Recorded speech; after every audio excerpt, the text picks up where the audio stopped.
So before the big game last night, another supersized event, Bill O'Reilly's exclusive interview with President Obama. In his no-spin fashion, it was Obamacare and the IRS scandal in Benghazi, and it was back and forth, and it was, as Bill O'Reilly said, alpha versus alpha, including this exchange over what happened precisely on the night of the attack in Benghazi and what the White House knew at the time. In the heat of the moment, Bill, what folks are focused on is what's happening on the ground. Do we have eyes on it? How can we make sure our folks are secure? But I just want to get this on the record. Did he tell you it was a terror attack? Bill, and what I'm answering your question. What he said to me was, we've got an attack on our compound. We don't know yet. We don't know yet who's doing it. Understand, by definition, Bill, when somebody is attacking our compound, that's an act of terror, which is how I characterized it the day after it happened.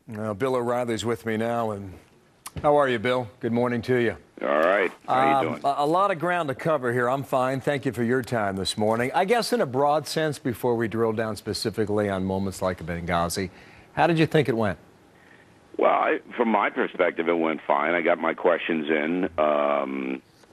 He didn't answer some of them, but I did what I had to do. I don't, when after you do an interview like that, you always think, should I have done something differently? And I've watched it now, and I think I did the best job I could do. Why do you think he turned it on Fox? Because it's easy to divert it out that way, and it also gives the liberal press a headline that they can use. It's a very good ploy when you don't want to answer a question to kind of turn it on the inquisitor and make him the story rather than you. It seems, as you know, they go back to that about every 12 to 18 months. It works. Are they back on it now? If you look at the Associated Press coverage of the interview, the Associated Press's headline is, O'Reilly asked GOP questions. This is the Associated Press. So it works, and that's why he does it.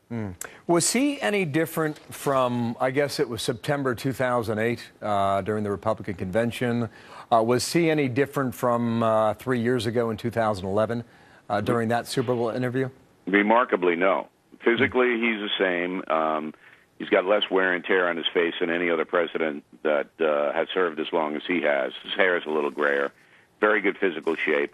And his attitude toward me was almost identical.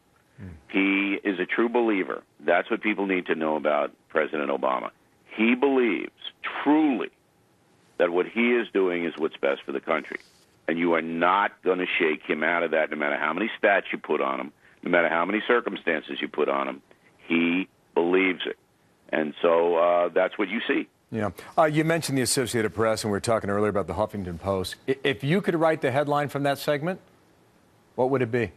The president doesn't answer key questions about whatever subject you want to talk about.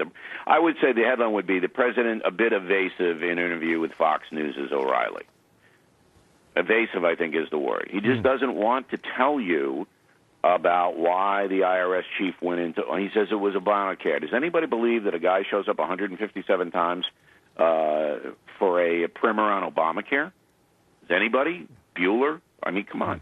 Yeah, do you think that, Bill, is he buying time? Yeah, of course. Of course. But he doesn't have much pressure. I mean, the Democrats don't care, and he doesn't care. And when I say he doesn't care, it's he doesn't think it's important. It's like Hillary Clinton. What does it matter? They don't think it's important. Excuse me. Yeah. And that's the bottom line. So you're an annoyance when you ask. Yeah. Sorry to interrupt you there, but no, that's right. You had, 12 minutes live on the air? Is that right? On Fox Broadcast? We had about 10 and a half for the live, and then we had another 12 for the tape, and we have on the Factor tonight. And what's going to come from that, do you think, for viewers? On the thing tonight? Tonight. Oh, we're going to break news on Little Sisters of the Poor and on the Keystone Pipeline tonight. Little Sisters of the Poor, that's the Obamacare mandate, right? Birth control? Right. What's his position on that? We're going to continue going? I'm not going to tell you, Hammer. You got to work it. You got to watch the show. All right, well, give me a tease. Breaking news. I'm giving him jazz about it. I give him, and it's not intense. It's like, come on, Little Sisters of the Poor? And then I do it in kind of a funny way, and I take them, I think, by surprise. And then the Keystone thing on the pipeline, that's pretty interesting. Do you think there's any budge on the Keystone based on his answer? Again, you're going to have to watch, because it will break news tonight. It will? Yes. How did you leave it with him? Is it just tense on camera? I mean, I try to be friendly with everybody I cover. I mean, I think you know me well enough that I don't take all this personally. And, I'm not in it to injure him. I'm in it to get the most amount of information I can get to the American public. At one moment tonight in the interview, he's giving me a little jazz. I looked at him in the eye, and I go, this is my job. My job is to ask you the toughest questions I can think of. I mean, but why are they forcing Catholic nuns to offer birth control? Because he doesn't. I mean, is that Mars and Venus or what? Yeah, he thinks you should get the whole package, whether you're a little sister of the poor or you're some atheist in Key West. At the end of the interview on the broadcast segment yesterday, you said you think his heart's in the right place. What did you mean by that? I don't think he's trying to injure people. You know, the hard right thinks he's a communist and wants to destroy the republic. That's what they think. I don't think he wants to injure people. I just think he's wrong on a lot of things. And I tell him that tonight. I absolutely tell him that. I said, here's the difference between you and me. It's a good sequence tonight. All right. But I don't think he wants to hurt anyone, but I just think his policies are hurting people. Thank you, Bill. We'll be there at Bill. 8 o'clock Eastern Time in prime time on the O'Reilly Factor. Right. Thank you, Bye. Bill. See you then. Yeah, look forward to that tonight.